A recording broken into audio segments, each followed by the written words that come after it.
Okay, the first question is most common type of hernia in females is the four options: femoral hernia, a direct inguinal hernia, umbilical hernia, indirect inguinal hernia. So let me see the answers. Okay, indirect, indirect, indirect. Okay, ma. So that is the correct answer. So okay, so let me discuss something about this. Okay, in females, the commonest type of hernia is the, so in females, the commonest type of hernia is the indirect inguinal hernia. And males, the commonest type of hernia is, that is also indirect inguinal hernia. So the answer for this question is indirect inguinal hernia. And there is one specifically they have given in the Bailey, that is this you should not forget, that is femoral hernia. Okay, the femoral hernia, which is most commonly seen in case of female. Okay, so don't forget this one. Femoral hernia is most common in females, but even in females, the most common type of hernia is the indirect inguinal hernia. What about this direct? Direct hernia, usually it will be common in the elderly age group, because we all know that is because of the weakness of the posterior wall of the inguinal canal. And this umbilical hernia, that is just now yesterday only we discussed about umbilical hernia in children and adult. Okay, so that is very common in the pediatric age group as well as in the middle age patient also. Okay, so the answer for this question is a indirect inguinal hernia. Okay, so we'll go to the next question. Okay, the triangle of doom is bounded by all except gonadal vessel, peritoneal reflection, vas difference, Cooper's ligament. Okay, so you can put your answer in chat box. Let me see.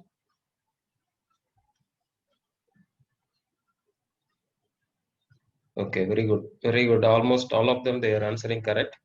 Okay, this already I have discussed, but just for a recap, I will tell you that. Okay, so this triangle of doom, the triangle of doom is very important triangle in the laparoscopic anatomy of the inguinal canal. Inguinal canal. Whenever you are doing laparoscopic surgery, you should know this anatomy. Okay, so let us say that.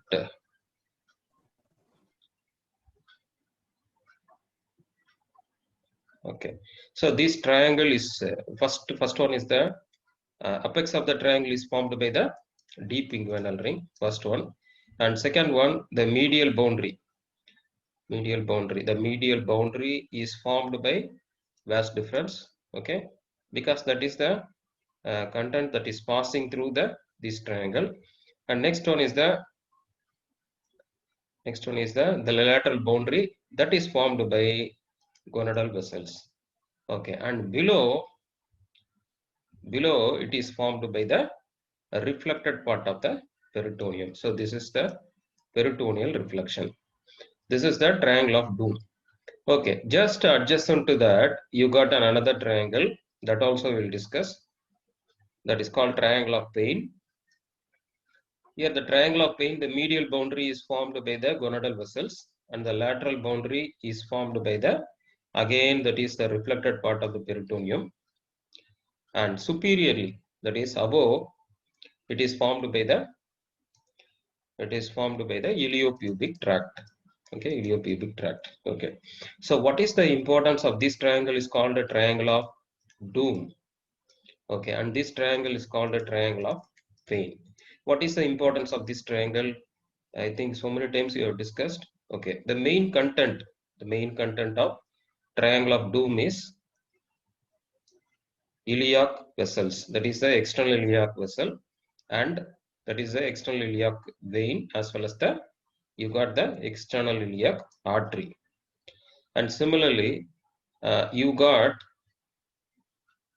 you got an important nose. Okay, you got an important nose in the triangle of pain.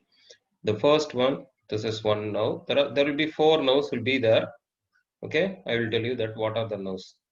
Okay, one. The first one is the femoral nerve. Okay, next one is the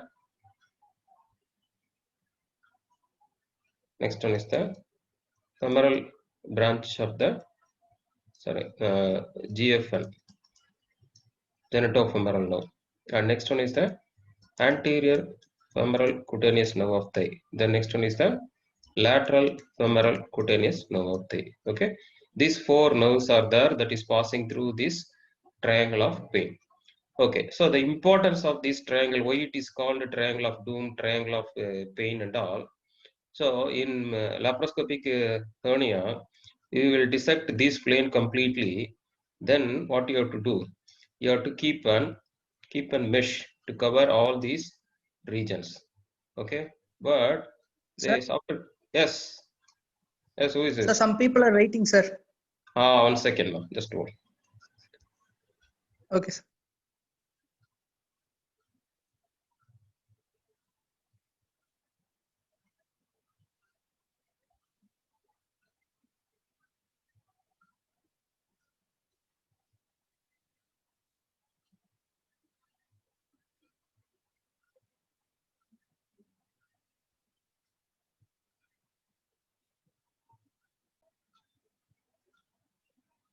Okay, so this triangle of doom and pain.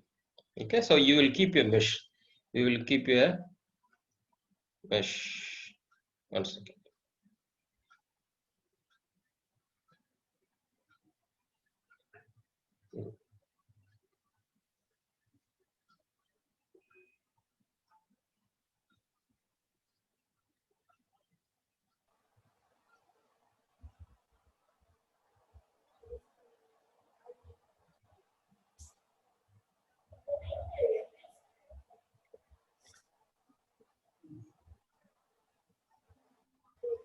Okay, is it visible? Is it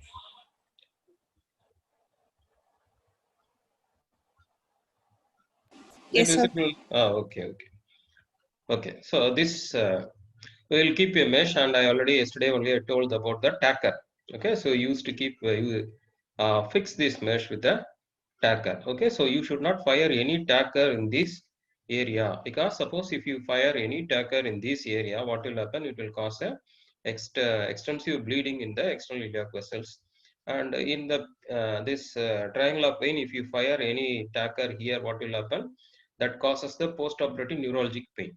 So for that, you should not use any tacker. So that is the importance of this triangle in laparoscopic inguinal hernia. Okay, we'll go to the next question. Okay, all of the following are true about hernia surgery, except option A: surgery should not be done unless patient becomes symptomatic. Absorbable mesh should not be used for surgery. Hernia in children is treated with herniatomy. And surgery can be done using laparoscopy. Okay.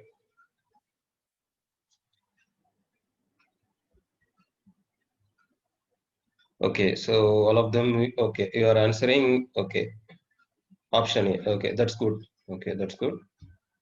Okay, let us discuss this one. So answer is A only. Okay, the answer is A only.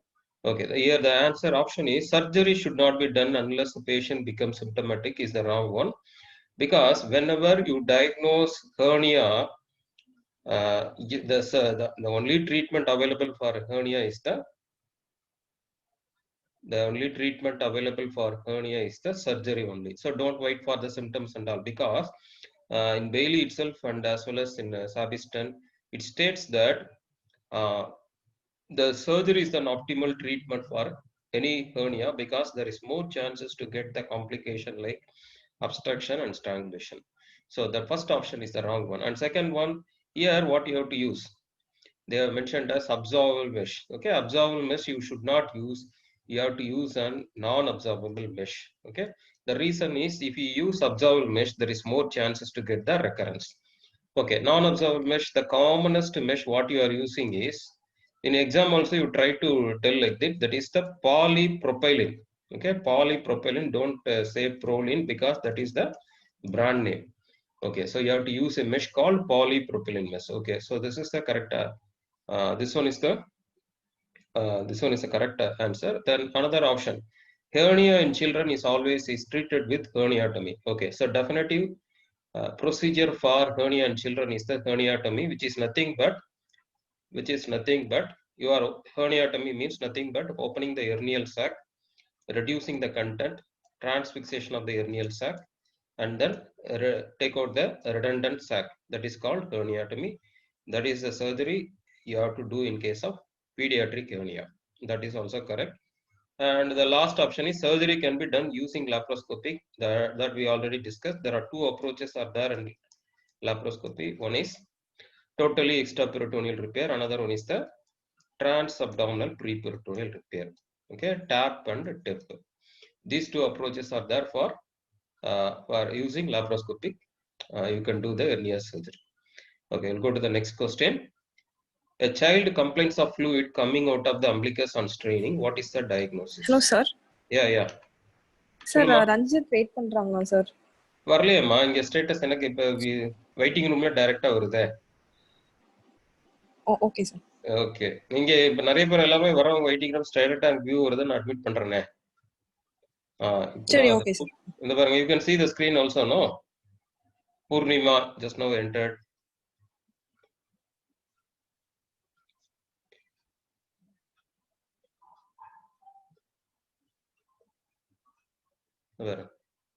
You can see the screen, no, Arni? Sir, screen தெரியுது, questions-லாம் தெரியுது sir. Okay. Yes, I can able to see. Waiting room here itself I can able to see. Now only Okay, Purnima has joined. But I'm asking to check, sir. Yeah, I'm not getting any notification. Okay. Okay, sir. Child complains of fluid coming out of the umbilicus on straining. What is the diagnosis? Okay, so you can start putting the answer. The option urachal fistula, gastrocysts, congenital umbilical hernia, patent vitreointestinal duct. Okay, can I get the answers?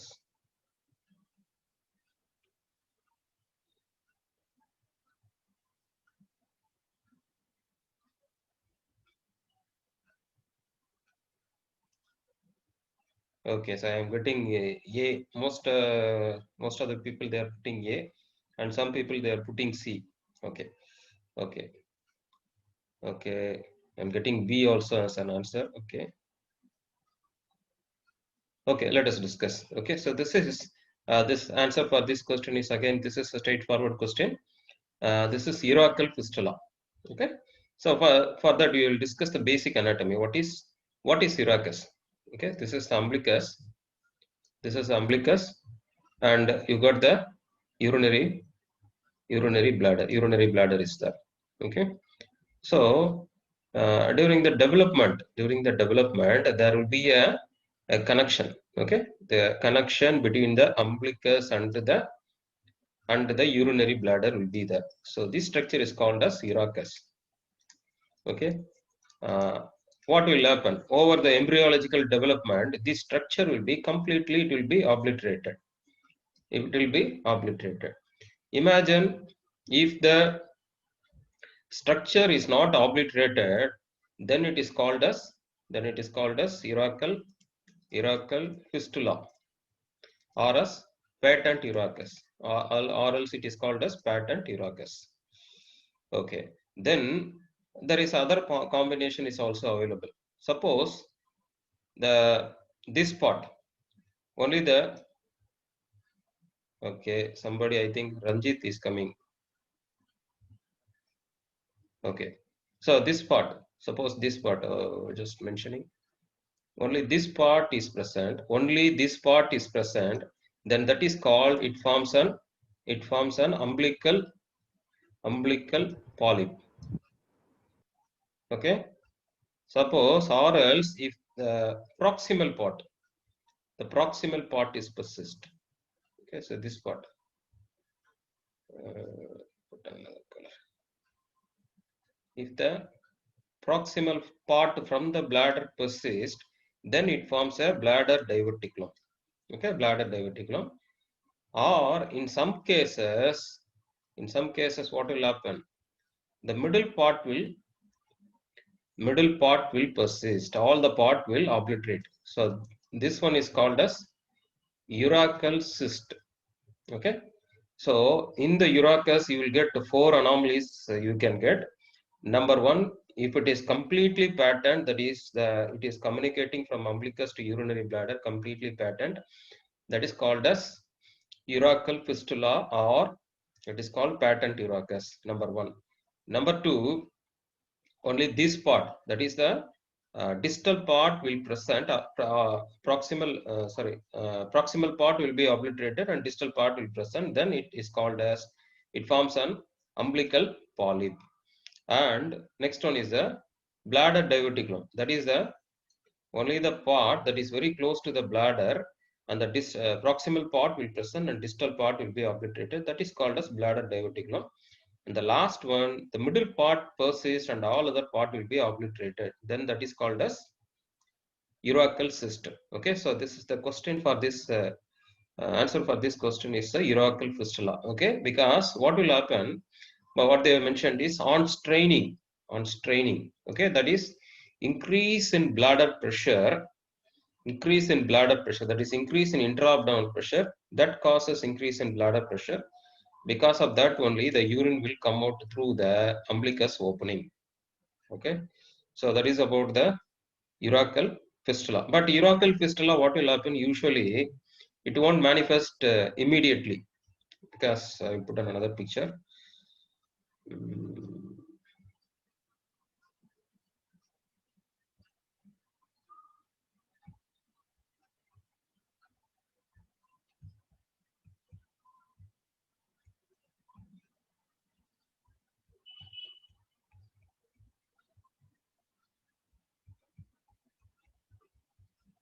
So urachus, what will happen?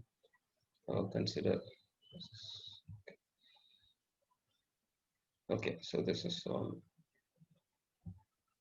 umbilicus, and this one is the urachus, and you got the bladder. Okay, usually this urachus will open in the apex of the bladder. Okay, apex of the bladder. The micturition reflex starts, the bladder will be contracting from the bladder is present like this. So it will start from the apex. The contraction starts from the apex and ends in the base of the bladder. What will happen? The urachus usually it will open in the apex. When the bladder contract, automatically this part will be closed so that there won't be any urine will be going out through the umbilicus. Over a period, if there is any distal urinary obstruction, suppose a BPH is there or bladder neck stenosis is there, what will happen? Then in that case, obstruction is there. In that case only, this will open and the urine will come out through the umbilicus. Okay, so this is about the urachal fistula. What is gastrothesis? Gastrothesis is nothing but there is an anterior abdominal wall defect will be there, and that is called gastrothesis, through which that all the abdominal cavity content will be protruding out. And what is this congenital umbilical hernia? We know that. So it won't any discharge and all. It won't you won't get. And patent vitellointestinal duct. What is patent vitellointestinal duct? So that is also one of the anomalies. As like urachus, patent vitellointestinal duct, it forms some anomalies. I'll put some picture. That is this is the midgut. Okay, this is the midgut. From the midgut, so this is anterior abdominal wall, umbilicus. Okay, from the midgut, what will happen? It will be communicated. This is called vitellointestinal duct. Vitellointestinal duct is the duct that present extending, communicating from the umbilicus to the anti-mesenteric border of the midgut. This is called vitellointestinal duct. If it obliterate, then that is a usual way of obliteration. Suppose if it is persistent pattern and it forms a tract, that is called patent vitellointestinal duct. Here also you will get so many anomalies you will get. For example, if the proximal part is persist, then it is called as Meckel's diverticulum. Similarly, if the distal part is persist, it forms an umbilical sinus. If the middle part is persist, then it is called as intra-abdominal cyst. Sometimes the whole tract will be obliterated. Okay, whole tract will be obliterated. It will forming a fibrous cord structure. Okay, so like this, it forms a fibrous cord structure. Okay, suppose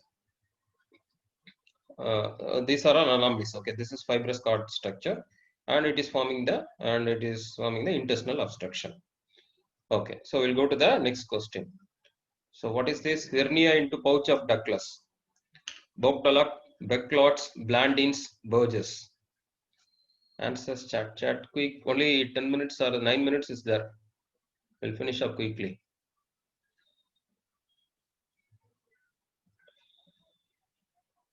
Okay, so most of you know the answer. Okay, that's very good. Okay, so the answer is Burgess. Hernia into pouch of Douglas is called Burgess hernia. This pouch of Douglas, what is pouch of Douglas? Just nothing but recto-uterine pouch, okay, which is nothing but recto-uterine pouch. The pouch that is present between the rectum and the uterus is called pouch of Douglas. Okay, so what is this Becklots? Becklots is nothing but it's a type of femoral hernia, where the herniation will be seen through the opening of the saphenous vein. That is called Becklots hernia. What is this Blandin's hernia? Blandin's hernia, which is nothing but the hernia that through the foramen of Winslow or epiploic foramen, otherwise called epiploic foramen. Okay, this is nothing but it's an entry to the lesser sac. So this hernia is called as Blandin's hernia, foramen of Winslow or epiploic foramen.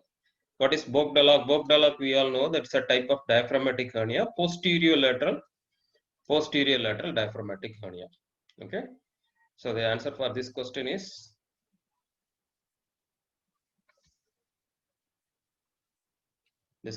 Burgess hernia. Okay, we'll go to we'll rush it. Okay, hernia that is least likely to strangulate is answers: femoral hernia, indirect inguinal hernia, umbilical hernia, direct inguinal hernia. Quick.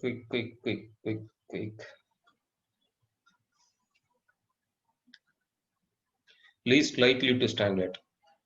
Okay, good. So good, very good. So that is a direct inguinal hernia. The reason is very simple, based on the neck of the sac. Okay, the neck of the sac will be very narrow in case of femoral hernia. Femoral hernia is the most common to get the strangulation. And the next one, indirect inguinal hernia, you will get a narrow neck. Umbilical hernia, yesterday only we discussed that umbilical hernia will form a narrow neck. So this direct inguinal hernia will be having a wide neck. So because of that, the complications are less. Okay, next. During surgery of the hernia, the sac of strangulated inguinal hernia should be opened at fundus, body, deep ring, and neck. What are the answers?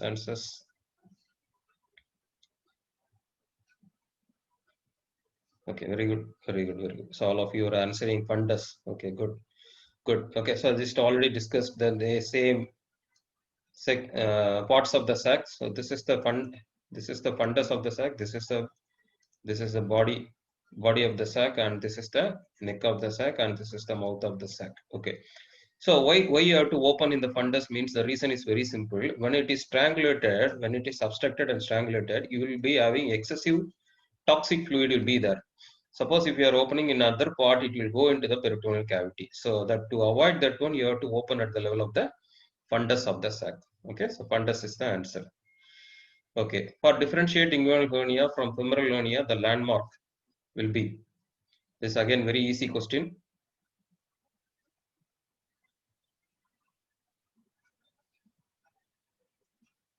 Okay, so this is very easy question. Okay, so this is the pubic tubercle. We all discussed that pubic tubercle, which is nothing but pubic tubercle. Based on the pubic tubercle only, you will divide. For the indirect inguinal hernia, the neck of the sac will be above and medial. For us, for femoral hernia, it will be below and lateral. The neck of the sac will be below and lateral. Okay, so there is no discussion, is not necessary. Okay, during the repair of indirect inguinal hernia, while releasing constriction at deep inguinal ring, surgeon takes care not to injure inferior epigastric artery, spermatic cord, interfoveolar ligament, conjoint tendon. Answers. I'm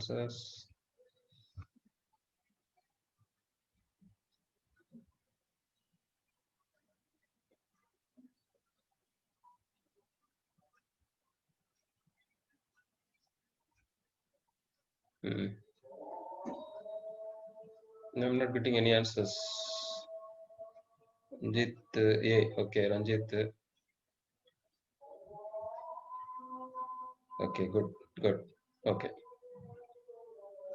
Okay, good. So the answer is, this is very straightforward. That is inferior epigastric artery. Okay, we already discussed the anatomy completely. Okay, suppose this is the inguinal ligament. This is the inguinal ligament. So you got an inferior epigastric artery like this, and the relation between the inferior epigastric and the deep inguinal ring. Okay, so you got a deep inguinal ring. Okay, just medial to that only you are getting the inferior epigastric vessels. Okay, so you should be very careful while doing dissection at the level of the deep inguinal ring. Inferior epigastric has got a medial relation, so that's why you should be very careful. Okay, I think this is the last question. Okay, the patient operated for inguinal hernia developed anesthesia at the root of penis and scrotum. What is the nerve injured? Okay, make it fast, only 3 minutes more.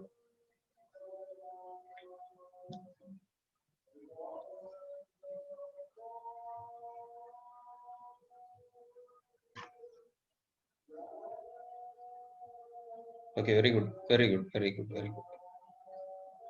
Okay, so most of you answered correctly. That is, the answer is the ilioinguinal nerve. Okay, so the reason is very simple, that the ilioinguinal nerve supplies the anterior aspect of the scrotum and root of the penis and the upper part of the medial aspect of the thigh. So if most of the time you will get injury to the ilioinguinal nerve because the course lies like that. So more chances to get the injury in the ilioinguinal nerve during the hernia surgery. So when you will get these symptoms. Okay, this is also a straightforward question. Okay, ilioinguinal nerve will be the answer. Okay, I think only 2 minutes are there. So any queries are there, you can ask me.